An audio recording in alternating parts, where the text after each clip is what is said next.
Hello students, today I will teach you the responsibility accounting and reporting.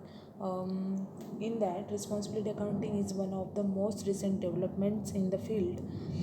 It has assumed great significance and rightly is described as modern approach to managerial control and reporting. The growth of responsibility accounting is attributed to the realization that the results of operation must be recorded as a human responsibilities and not as an abstract concept. The concept of responsibility accounting is closely related to the system of budgetary control and standard costing. Accounting is a system of organizational architecture designed to promote the goal among managers and employees in the company or an organization. Responsible accounting is a management control system based on the principle of delegation and locating responsibilities.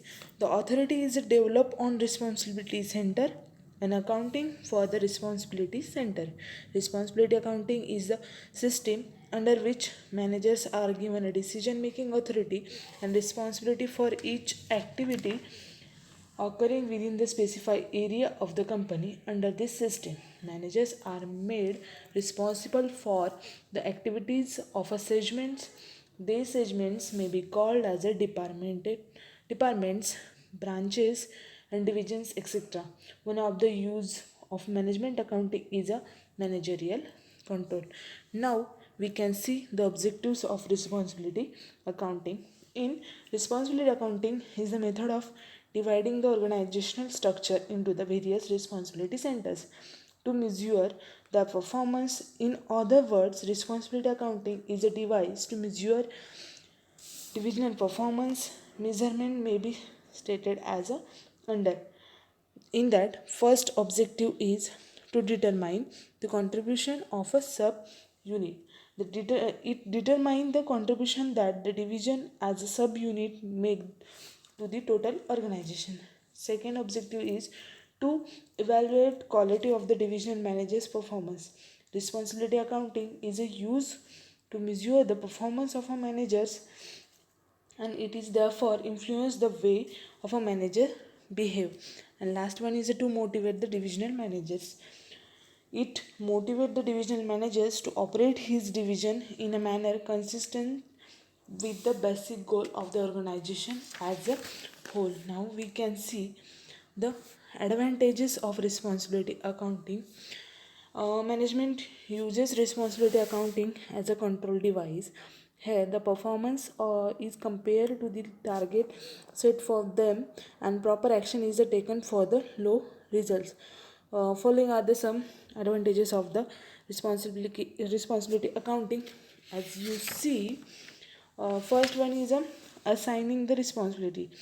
Every individual in the organization is assigned some responsibility.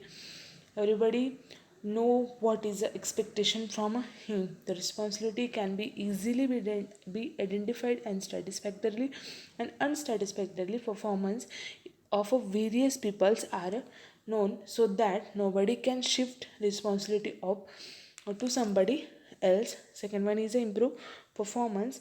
Assigning of a task to specific person has a motivational factor, as each one know his responsibility and he try to improve his functional and his sections. Okay, and then next one is helpful in a cost planning. As a data available about a cost and revenue, proper planning can be effected and standard can be properly fixed. And then delegation of a authority. The system of responsibility accounting enable the delegation of authority while retaining the overall control at the managerial level. The next one is a helpful in a decision making. The information collected under this system is helpful to the management in planning and for future action, and the past performance of a various costs concern also help in fixing their future targets. And then next one is a better system of a control. It enables the management to delegate authority to responsible center and while remaining overall control with itself. And then next one is the decentralization of decision making. It forces the management to consider the operational structure to the results in effective delegation of authority and placement of responsibility. So it will be complete individual manager to take a right decision. Then next advantage is a comparison of a performance. It encourages the comparison between actual achievement and budgeted figures. Then next is the increase in the interest of the staff. It increases the interest of the supervisory staff as they are answerable about the division of a responsibility center for which they are responsible. And last one is simplifies the facility the prompt reporting because of exclusion of those items which are beyond the scope of individual responsibility. Now we will see the problems in responsibility accounting. In that, first is a classification of the cost.